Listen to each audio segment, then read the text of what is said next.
महाराष्ट्र में INDIA की बैठक होने जा रही है। उसमें एक बड़ा सवाल यह है कि क्या नेशनल कन्वेनर नीतीश कुमार को बनाया जाएगा या नहीं। इस पर अलग अलग बातें, अलग अलग बयानबाजी आ रही है। उसी के बीच लालू प्रसाद यादव का ये बयान कि तेजस्वी यादव को मुख्यमंत्री बनते देखना चाहते हैं, मगर ऐसी कोई हम लोगों की योजना या मीटिंग नहीं हुई है नीतीश कुमार से।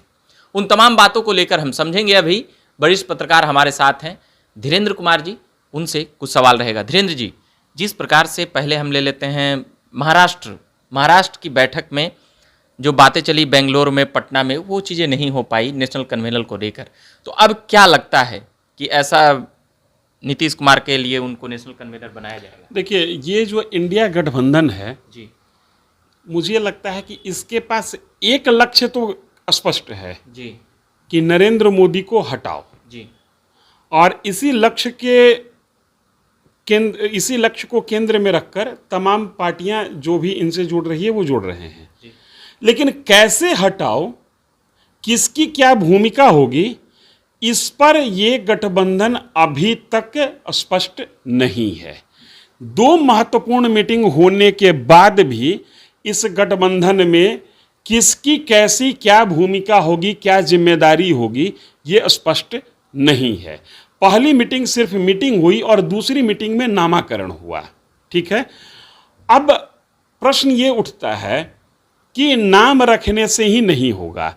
जो व्यक्ति इस पूरे चीज़ों का ब्रेन चाइल्ड है, जिसने अपनी पूरी ताकत झोंक दी, जिसने अपनी पूरी मेहनत की और जो खुल के कहा कि मेरे राजनीति का अब एकमात्र यही उद्देश्य है कि नरेंद्र मोदी को कुर्सी से हटाया जाए, उस व्यक्ति का नाम है नीतीश कुमार। और दुर्भाग्य से आज नीतीश कुमार इस गठबंधन में हाशिए पर जाते हुए दिख रहे हैं। नीतीश कुमार, दो मीटिंग में नीतीश कुमार को कुछ नहीं मिला। तीसरी मीटिंग में उम्मीद थी कि नीतीश कुमार को नेशनल लेवल पर कन्वेनर बना लिया जाएगा या मान लिया जाएगा, लेकिन लालू प्रसाद यादव ने अपने गोपालगंज दौरा के दौरान पत्रकारों से बातचीत में कहा कि कोई एक व्यक्ति इस महागठबंधन का, जिसको I.N.D.I.India नाम दिया गया है, उसका कोई एक व्यक्ति कन्वेनर नहीं होगा। मतलब कि राष्ट्रीय स्तर पर किसी एक व्यक्ति का चेहरा स्थापित नहीं होगा। ये जो लालू यादव का बयान है, ये सिर्फ कन्वेनर तक का बयान नहीं है। कन्वेनर वो होता जो राष्ट्रीय स्तर पर जो भी कन्वेनर होता, वो नेचुरली प्रधानमंत्री के पैरेलल उसका चेहरा माना जा सकता था। लेकिन लालू यादव के इस बयान ने कह दिया, स्पष्ट कर दिया कि कोई कन्वेनर राष्ट्रीय स्तर का नहीं होगा। मतलब राष्ट्रीय स्तर पर इस गठबंधन का कोई नेता नहीं होगा। आप कह सकते हैं कि ऐसा कहीं नहीं कहा गया है कि जो कन्वेनर होगा वही प्राइम मिनिस्टरियल पोस्ट का उम्मीदवार होगा। अब आप देखिए, बीजेपी में चुनाव अभियान समिति का जो अध्यक्ष होता है, वह स्वतः मान लिया जाता है कि वही प्रधानमंत्री पद का दावेदार होगा। गठबंधन में जो नेता होता है, जिसको प्रोजेक्ट किया जाता है, वो स्वतः तौर पर प्रधानमंत्री पद का दावेदार माना जाता है। अगर ऐसा नहीं है तो फिर राष्ट्रीय स्तर पर कन्वेनर क्यों नहीं होगा?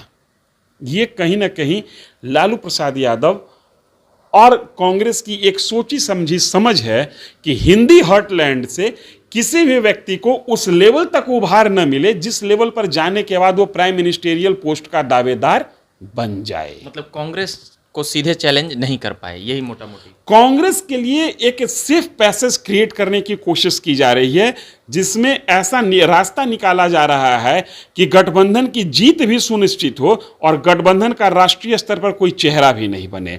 अंतिम में होगा क्या? अगर जो बाजी इस गठबंधन के हाथ लगती है तो जाहिर सी तौर बात है कि सबसे बड़ी पार्टी के तौर पर कांग्रेस रहेगी। नीतीश कुमार की पार्टी बिहार के 40 सीट में आधा से कम सीट पर चुनाव लड़ेगी, चूंकि यहां पर 5-6 लोग हैं, 5-6 पार्टियां सक्रिय हैं, सबके बीच में सीट बटेगा। और नीतीश कुमार न राष्ट्रीय स्तर पर कन्वेनर या प्राइम मिनिस्टरियल पोस्ट के लिए चेहरा के तौर पर प्रस्तावित हैं, तो इनका प्रस्ताव तो स्वतः निरस्त हो गया। ठीक है, अब रहा सवाल दूसरा अरविंद केजरीवाल का। राष्ट्रीय स्तर पर कोई कन्वेनर नहीं होगा, 3-4 स्टेट को मिलाकर एक कन्वेनर होगा, उसकी रिस्पॉन्सिबिलिटी होगी। अरविंद केजरीवाल को भी एक क्षेत्र विशेष में रोक दिया गया। अब हिंदी हॉटलैंड से प्राइम मिनिस्टेरियल पोस्ट पर पहुंचने वाला महागठबंधन के अंदर दूसरा कोई व्यक्ति नहीं है। एक शरद पवार हो सकते थे, लेकिन अपने प्रदेश की आंतरिक राजनीति में और अपने संगठन की आंतरिक राजनीति में वो इस हद तक उलझे हुए हैं कि उनकी संभावना खत्म हो गई। हाल के दिनों में ममता बनर्जी की पार्टी के तरफ से ये आवाज निकली कि ममता बनर्जी को प्राइम मिनिस्टेरियल पोस्ट का दावेदार माना जाए। मेरी समझ से ये प्रस्ताव अपने आप में बेहतरीन प्रस्ताव है। पहली बार नॉन हिंदी स्पीकिंग कोई लीडर या उस लीडर की टीम से यह कहा जा रहा है कि हमारे नेता को प्रधानमंत्री पद की उम्मीदवारी मिलनी चाहिए। यह बड़ी बात है। आज तक इस देश में ममता बनर्जी का दावा मजबूत है नीतीश कुमार के। ममता बनर्जी ने दावा कर दिया, उनकी पार्टी की ओर से दावा हो गया, इनकी पार्टी और इनके सहयोगी की ओर से दावा होने की संभावना समाप्त हो गई। अरविंद केजरीवाल से दावा समाप्त हो चुकी है। नीतीश जी का दावा समाप्त हो चुका और इनके सहयोगी ने भी इनके दावा को समाप्त कर दिया, बोला कि कन्वेनर भी नहीं होंगे। ठीक है, इनकी धमक राष्ट्रीय स्तर पर होगी ही नहीं तो फिर प्राइम मिनिस्टरियल पोस्ट के कैंडिडेट होंगे कहां से। अरविंद केजरीवाल के रथ को भी इसी नाम पर रोका जाएगा कि 3-4 स्टेट को मिलाकर एक कन्वेनर होगा, तो उस कन्वेनर की भी जिम्मेदारी 3-4 स्टेट तक ही सीमित रहेगी। राष्ट्रीय स्तर पर किसी भी चेहरे को प्रमोट और प्रोजेक्ट नहीं किया जाएगा। ममता बनर्जी एकमात्र लीडर हैं उस ग्रुप में जिनकी पार्टी के ओर से ममता बनर्जी का नाम कोट किया गया है। अभी ये ऑफिशियल नहीं है, लेकिन हाँ, उनके शत्रुघ्न सिन्हा जो उनकी पार्टी के एमपी हैं, उन्होंने कहा कि हाँ, उनकी दावेदारी होनी चाहिए। अच्छा लगेगा कि महिला राष्ट्रपति और महिला प्रधानमंत्री। मुझे ये लगता है कि अगर ममता बनर्जी की ओर से दावेदारी आती है तो ये एक अच्छा प्रयोग होगा। जो नॉन हिंदी स्पीकिंग जो क्षेत्र है वहां का कोई लीडर आज तक प्रधानमंत्री पद के लिए दावेदारी नहीं किया। नरसिम्हा राव बने जरूर हैं, लेकिन दावेदारी करके नहीं बने थे। बहुमत मिली, संगठन ने उनको कतिपय कारणों से चुन लिया था। प्रोजेक्टेड लीडर नहीं थे। राजीव गांधी हिंदी हॉटलैंड से थे, थी उनके लिए। राजीव गांधी की मृत्यु हो चुकी थी, उन्हीं की मृत्यु के सहानुभूति के बाद कांग्रेस बहुमत के करीब पहुंची थी, बहुमत में नहीं पहुंची थी, करीब पहुंची थी, और उसके बाद इनको बना लिया गया। तो कुल मिला के ये जो संयोजक वाला जो खेल है, जिसमें लालू प्रसाद यादव का जो बयान आया है, उस बयान से यही लगता है कि राष्ट्रीय स्तर पर महागठबंधन में कोई नेता का कद न बिल्टअप हो पाए जो कि प्रधानमंत्री पद की दावेदारी करे। इसके लिए संयोजक को क्षेत्र विशेष पर रोका जा रहा है।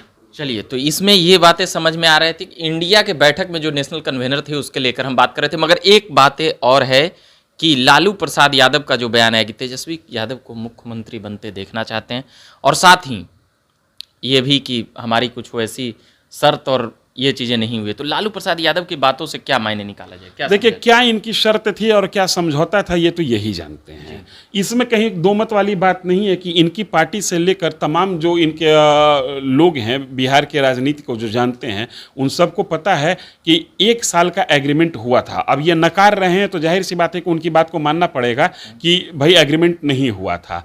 बावजूद इसके अगर जो नीतीश को ये लालू प्रसाद यादव कहते हैं कि नीतीश कुमार ही मुख्यमंत्री बने रहेंगे, तेजस्वी यादव मुख्यमंत्री अभी नहीं बनेंगे, ऐसी कोई हड़बड़ी नहीं है। इसको पुनः मैं वहीं से जोड़कर देखता हूं कि नीतीश कुमार को चले तो थे प्रधानमंत्री बनाने के लिए, अब किस मुंह से मुख्यमंत्री की कुर्सी भी इनसे ली जाए।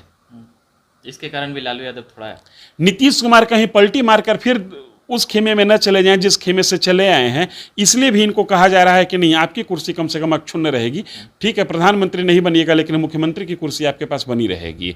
अदरवाइज जिस दिन से ये गठबंधन में नीतीश कुमार गए हैं, उस दिन से देश का बच्चा बच्चा इस बात को जान रहा है कि आने वाले लोकसभा चुनाव के समय नीतीश कुमार अपनी पार्टी और अपने गठबंधन की ओर से राष्ट्रीय स्तर पर एक बड़ा चेहरा बनेंगे जो संभवतः प्रधानमंत्री की कुर्सी तक पहुंचे। लेकिन अब कहा जा रहा है कि ये संयोजक भी नहीं होंगे, तो आप संयोजक भी नहीं बनाइएगा, मुख्यमंत्रियों नहीं रहने दीजिएगा, आई रह जाएंगे आपके साथ है, बकलोल बुझें का। एक बातें इसमें और निकल कर आ रही है कि नीतीश कुमार पलटी मार सकते हैं, मगर अब क्या भाजपा एक्सेप्ट करेगी, ये बड़ा सवाल है। नीतीश जी का एक अभी थोड़ा सा लीक से हट जाते हैं। अटल जी के उस पर भी गए, 4 साल के बाद कह सकते हैं कि 5वां पुण्यतिथि पर देखिए पुष्पांजलि। जिस तरीके से बीजेपी लोकसभा चुनाव के मद्देनजर एक एक वोट बैंक को साधना चाह रही है। आप देखिए, सम्राट चौधरी, उपेंद्र कुशवाहा, दो बड़े नेता एक जाति के इनके साथ आ गए, बावजूद इसके नागमणि को से उनकी मुलाकात होती है। मुकेश सहनी से बातचीत चल रही है, बावजूद इसके हरि सहनी को मौका प्रमोट किया गया। चिराग पासवान हनुमान हैं, बावजूद इसके पशुपति पारस को नाराज नहीं किया जा रहा है। ऐसी स्थिति में अगर नीतीश कुमार पलटी मार के इधर जाना चाहेंगे, बीजेपी दोनों बाहें फैलाकर इनका स्वागत करेगी, क्योंकि बीजेपी किसी भी सूरत में 2024 के लोकसभा चुनाव को जीतना चाहती है। वो एक भी कहते हैं ना कि एक not a single stone unturned, कोई भी चीज वो छोड़ेगी नहीं जिसके कारण वो चुनाव हार जाए।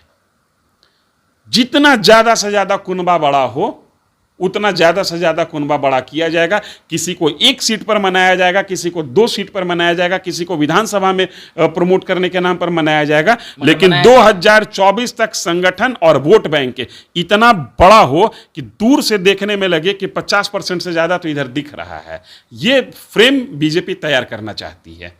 चलिए, तो ये बड़ी बातें निकल कर आई, जिस बात की संभावनाओं पर कह सकते हैं कि हर बार लोग तय ही हो जाते हैं कि भाजपा नीतीश कुमार को लेंगे ही लेंगे। तो ये तमाम बातें थी। बाकी तमाम बातें कर रहे थे हम अभी वरिष्ठ पत्रकार धीरेन्द्र जी से, वो समझा रहे थे, चाहे वह INDIA गठबंधन को लेकर हो, INDIA इंडिया के महाराष्ट्र के कन्वेनर को लेकर, नेशनल कन्वेनर को लेकर हो, या बिहार में नीतीश कुमार से कुर्सी छीनने या बनाए रखने को लेकर हो, और भी तमाम राजनीतिक बातें हम करते रहेंगे। बाकी मेरा नाम रविकांत हुआ, आप देख रहे हैं झकास भारत। धन्यवाद।